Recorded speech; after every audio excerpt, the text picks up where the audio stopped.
project is the effect of heat stress on the livers of laying hens versus non-laying hens. So we're actually a sister team of the team eggs that you've heard earlier.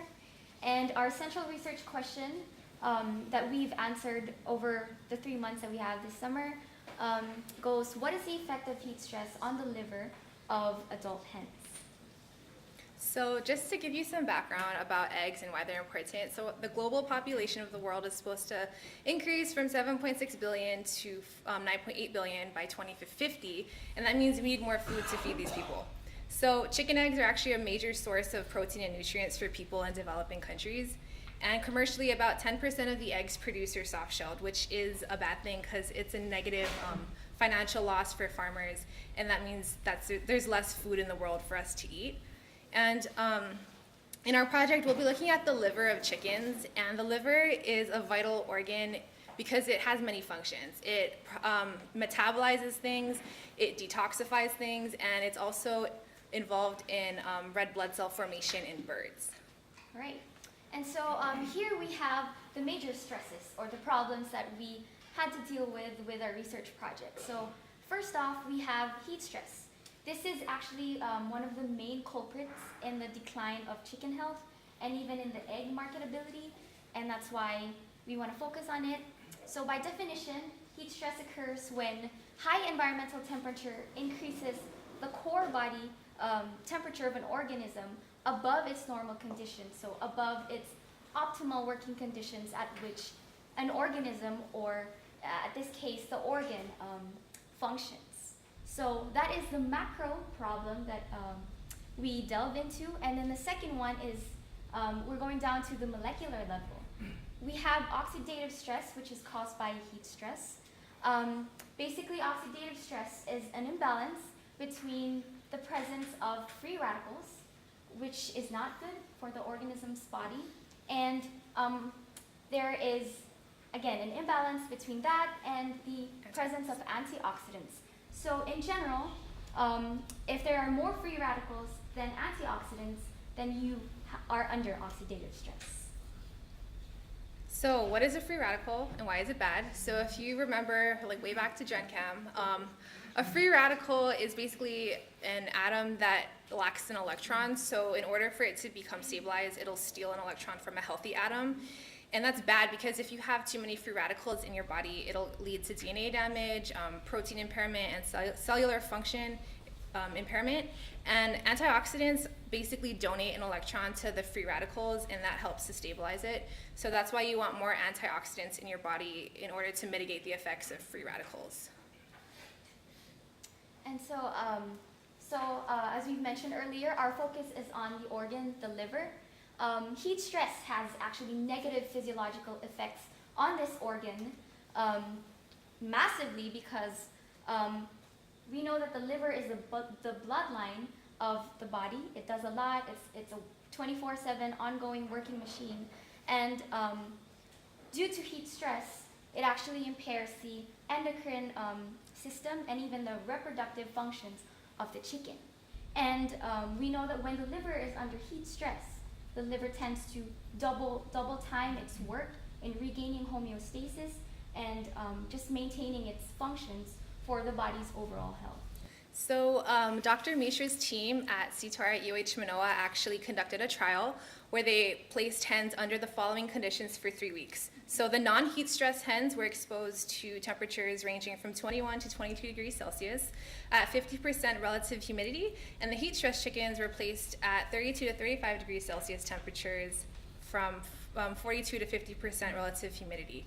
And they found that the livers of the heat stress chickens were actually extremely fragile, and this is possibly due to the fact that they were being overworked. And basically what that means is if you have a bad liver, then the chickens have bad egg quality. Great. And so next up, this is one of the major segments of our research project. We begin with this gene called TATA binding protein. It's a housekeeping gene that is present among all organisms, and it encodes for a TATA box, a binding protein. So prior to monitoring 6 major genes of interest in the liver tissue, we use this gene as a baseline. So basically, it provides an equal playing field for all the 35 samples that we have for our research project. And so since, again, it's present among all organisms, it's a good candidate to be a baseline or a form of comparison. So here are 6 major genes of interest. All throughout the 3 months that we had, we monitored them, either being upregulated or downregulated. And as you can see, we divided them into 3 categories. We have, first one is enzyme related, the second one is cell maintenance related, and then the last one is protein related. So here in the first column we have these 3 genes. First off, we have ROS1. ROS1 encodes for an enzyme that is responsible for cell growth, cell differentiation, and cell signaling. And ROS actually also stands for reactive oxidative species, which is a key word since we're dealing with oxidative stress. And then the second one is CAT. It encodes for the enzyme called catalase. It's an antioxidant that scavenges free radicals such as the hydrogen peroxide and breaks it down to a viable molecule such as water. And then the last one is the SOD1. It encodes for the enzyme superoxide dismutase, and it breaks down superoxide free radicals. So the last the last 3 genes that we're looking at are basically involved in cell maintenance and protein production.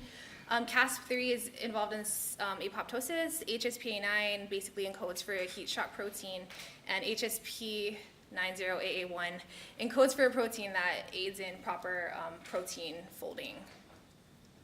And basically, we're looking at the expression of these genes. So. Glad you got that. Thanks, Dr. K. All right, so based on what we know of these genes of interest, we believe that heat stress will upregulate the expression of genes such as ROS1, CAT, and SOD1 in the liver of heat stress versus the non-heat stress hens. So we believe Cas3, HSPA9, and HSP90A1 will be downregulated in gene expression in the liver of heat stress versus non-heat stressed hens. So for our methods.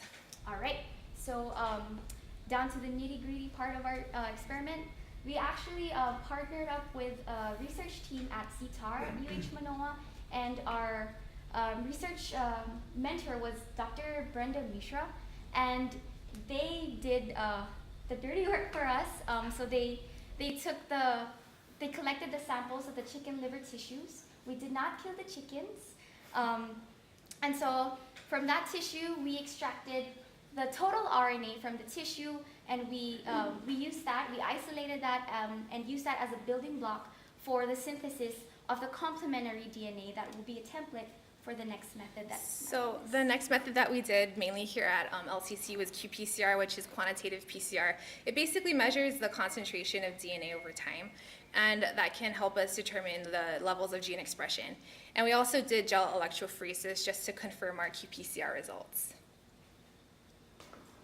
So for our results section, this graph shows you the gene expression levels of ROS1, CAT, and SOD1, which are the oxidative stress genes. Sorry. It's okay.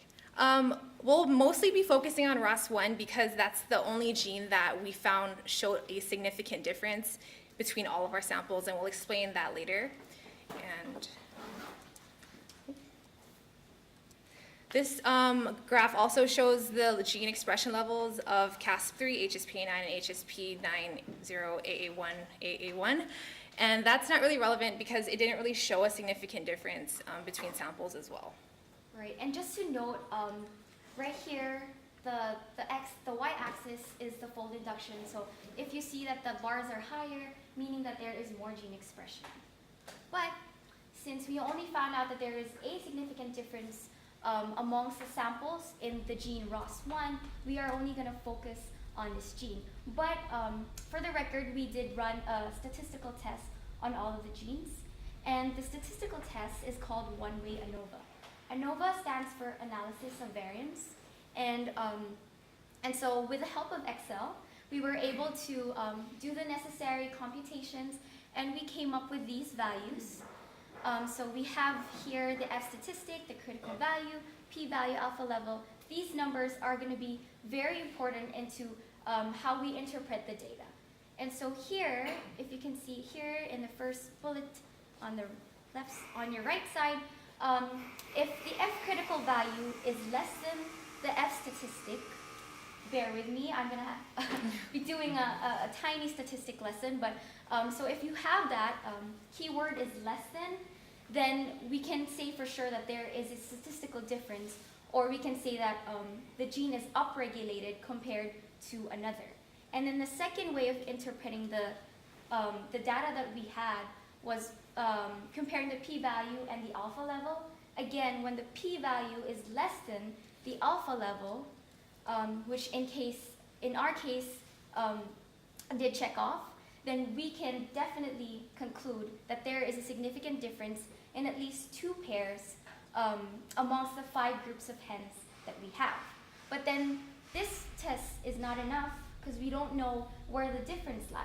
And so there's another test. So this test is called the post hoc TUKEY-KRAMER test, and that basically tells you where the difference is in between groups if you have more than 2 groups, which we have 5. So we basically look at our Q critical value, which we got off of a table, so that was a given value.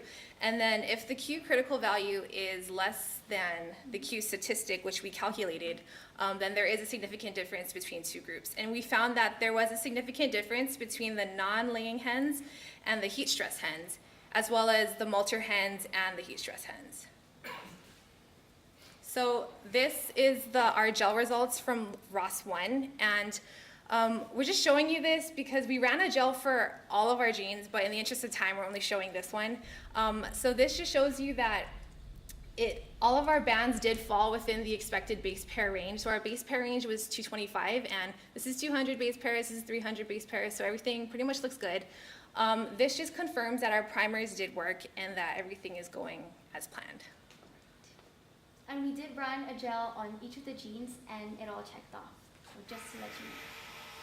And in conclusion, we found out that ROS1 gene was the only gene to show a significant difference in expression levels between the heat stress and the non-heat stress levels, heat stress hens. And mentioning that so this increased expression of ROS1, which again is a reactive oxidative species, can be attributed to the fact that there was an increase in oxidative stress between these hens, specifically the heat stress hens.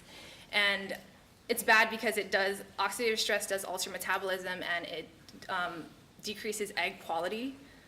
Right. Yeah. And if you remember the graphs that we had previously, you could really see the staggering difference that there was an upregulation within the heat stress groups when it comes to the gene ROS1. And it's really bad because, again, Marian told that it alters metabolism, it debilitates the egg-laying productivity of the chickens. And the last one we have, so within the ROS gene, we found out through the statistical tests that we did that across the 5 samples that we have, there was a significant difference between the non-laying and the heat stress, and then the molters versus the heat stress, but none showed between the layers versus the heat stress. So references, and we'd like to thank Dr. K and Dr. Neopane for their unconditional support. We appreciate it. And our lab mentor at Manoa, Dr. Mishra, and his team, as well as the funding for this program. So thank you so much. We appreciate it. Thank you.